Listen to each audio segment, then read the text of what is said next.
ہوتا ہے۔ تو یہ حدیث شریف کو دیکھیے، حضرت عبداللہ بن مسعود رضی اللہ تعالیٰ عنہ نے دو حدیثیں بیان کی، ایک تو رسول اللہ صلی اللہ علیہ وسلم کی جانب سے، ایک اپنی جانب سے توبہ کے تعلق سے بیان کی۔ پہلی بات تو یہ ہے کہ مومن اپنے گناہ کو ایسا سمجھتا ہے، ان المومن یرا ذنوبہ، مومن اپنے گناہ کو ایسا سمجھتا ہے گویا کہ وہ کسی پہاڑ کے نیچے بیٹھا ہوا ہے، کأنہ قاعد تحت جبل، گویا کہ وہ کسی پہاڑ کے نیچے بیٹھا ہوا ہے اور ڈر رہا، یخاف ان یقع علیہ، اور ڈر رہا کہ پہاڑ میرے اوپر گر جائے گا، پہاڑ گر جائے، یعنی گناہ کو اتنا خطرناک، اتنا عظیم، اتنا بھیانک سمجھتا ہے کہ جیسے پہاڑ اس کے اوپر گر رہا ہے۔ اور فاجر گنہگار فاسق سمجھتا ہے گناہ کو جیسے کہ مکھی یرا ذنوبہ کذباب مر علی انفہ، گنہگار فاسق گناہ کو اتنا ہلکا سمجھتا ہے جیسے کہ اس کے ناک کے اوپر سے کوئی مکھی گزر گئی، ہانک دیا ایسے، فقال بہ ہاکذا، اشارہ ایسے کر دیا، مکھی بیٹھ رہی، کیا کرتے ہیں آپ لوگ؟ جوتے سے مارتے؟ چپل سے مارتے؟ ایک بندر تھا، اپنے مالک کے سر پر ایک پتھر لا کر پھینک دیا، کیسے؟ بیٹھا ہوا تھا، مکھی بار بار آ رہی تھی، ہانک رہا تھا، نہیں ماری، نہیں بھاگی، تو لا کر ایک بڑی چٹان سے مکھی کو مارا، کس کا سر ٹوٹا؟ مکھی کا، مکھی تو بھاگ گئی۔ تو ایسی بیوقوفی بھی نہیں کرنا، سمجھے؟ تو مومن اپنے گناہ کو اتنا بھیانک، اتنا خطرناک سمجھتا ہے، اس کی مثال نبی علیہ السلام نے دی جیسے کہ کوئی شخص کسی پہاڑ کے نیچے بیٹھا ہے اور اس طرح ڈر رہا ہے کہ کہیں پہاڑ میرے اوپر گر نہ جائے۔ انسان گناہ کرتا ہے، توبہ کرنے سے پہلے اس کو اتنی خوف اور خشیت طاری ہوتی ہے، مومن کو، سب کو نہیں، اتنی خوف اور خشیت طاری ہوتی ہے کہ بے چین ہو جاتا ہے، توبہ کرنا ضروری ہو جاتا ہے اس کے لیے، توبہ، ورنہ گناہ سے، دیکھو بچوں، توبہ دو طرح کی ہوتی ہے، ایک آپ نے چوری کیا ہے، چوری کرنے کے بعد گناہ کبیرہ کا ارتکاب ہوا، اب آپ مال بھی استعمال کر رہے ہیں، اللہ توبہ توبہ توبہ استغفار کر رہے ہیں، تو یہ توبہ نہیں ہے، سمجھے؟ توبہ یہ ہے کہ اس کے مال کو جہاں سے اٹھایا آپ واپس کر دیجئے، جس سے لیا اس کو دے دیجئے، اعلانیہ دیجئے یا خفیہ طریقے پر اس کا گھر پہنچا دیجئے، ٹھیک ہے؟ اس کے بعد توبہ کیجئے کہ اللہ توبہ، تو توبہ قبول ہوگی۔ کسی کی گاڑی چرائے، روزانہ چلا بھی رہے ہیں، پٹرول بھی ڈال رہے ہیں، ادھر جا رہے ہیں، نوکری کو جا رہے ہیں، ٹیوشن کو جا رہے ہیں، کام کو جا رہے ہیں، اور توبہ بھی کر رہے ہیں، استغفر اللہ ربی من کل ذنب، اس سے تو توبہ کرو، پہلے گاڑی واپس کرو، جی۔ تو اس طرح جو گناہ کر رہے ہیں، اگر گناہ لین دین کے تعلق سے ہے تو پہلے ادا کر دیجئے، اس کے بعد توبہ کیجئے۔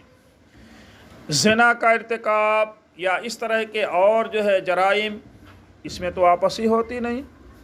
اس میں کیا کرنا ہے، اس کا معاملہ اللہ سے سپرد ہے، اس لیے تنہائی کے اندر رو رو کر کے دعا کرنا، تو آئندہ نہ کرنے کا پختہ ارادہ کرنا، اور اس طرح سمجھنا کہ گویا کی میں پہاڑ کے نیچے ہوں، کہیں پہاڑ گر نہ جائے اور میں مر جاؤں، یعنی توبہ کے بغیر کہیں موت نہ آ جائے، توبہ کے بغیر کہیں موت نہ۔ میں اس معاملے میں ایک مرتبہ بہت بری طرح پھنسا ہوا تھا، طالب علمی کے زمانے میں ایک اسٹامپ پیڈ جو چرا لیا تھا میں نے، درسگاہ میں ہفتم کلاس کی جماعت سے، ایک خوبصورت، اس وقت پیسے نہیں رہتے تھے، طالب علمی کا زمانہ تھا، تو دیکھا کہ رکھا ہوا ہے جگہ قبضہ کرنے کے لیے، طلبہ جب زیادہ ہوتے ہیں تو فجر سے پہلے فجر کے بعد آ کر کے قبضہ کر لیتے ہیں، کچھ علامت رکھ دیتے ہیں کہ میں سب سے سامنے استاد کے قریب بیٹھوں، تو کسی نے اچھا رکھا ہوا تھا، میں ادھر سے گزرا تو مجھے اچھا لگا، تو گیا کہ لے لوں گا، پھر واپس آ گیا، پھر گیا، پھر واپس آیا، 7-8 مرتبہ گیا اور واپس آیا۔ آخرکار شیطان نے اچھی طرح سمجھایا کہ لے لو کیا ہوتا ہے، گیا لا لیا کمرے میں۔ اب لا لیا کمرے میں، بے چین بے چین بے چین، اتنے بے چین کہ جب تک اس کو وہی اسی جگہ پہ لے جا کر رکھ نہیں دیا سکون نہیں ہوا میرے کو۔ تو اس طرح گناہ کر لینے کے بعد بے چینی ہوتی ہے، اگر وہ بے چینی اپنے ایمان کی علامت ہوتی ہے، سمجھے؟ جو لوگ عادی ہو جاتے ہیں خوش ہوتے ہیں، بہت اچھا ہاتھ صاف کر دیا میں نے جی، ہاتھ صاف کرنے کو ہنر سمجھتے ہیں، اس پر خوش ہوتے ہیں۔ تو اس لیے فرمایا کہ فاجر گناہ کرتا ہے تو وہ گناہ کو اتنا ہلکا سمجھتا ہے کذباب مر علی انفہ، جیسے کہ مکھی اس کے ناک کے پاس سے گزر گئی، فقال بہ ہکذا، اس طرح ہانک دیا، اسے اشارہ کر دیا، بھاگ گئی۔ قال ابو شہاب کہتے ہیں،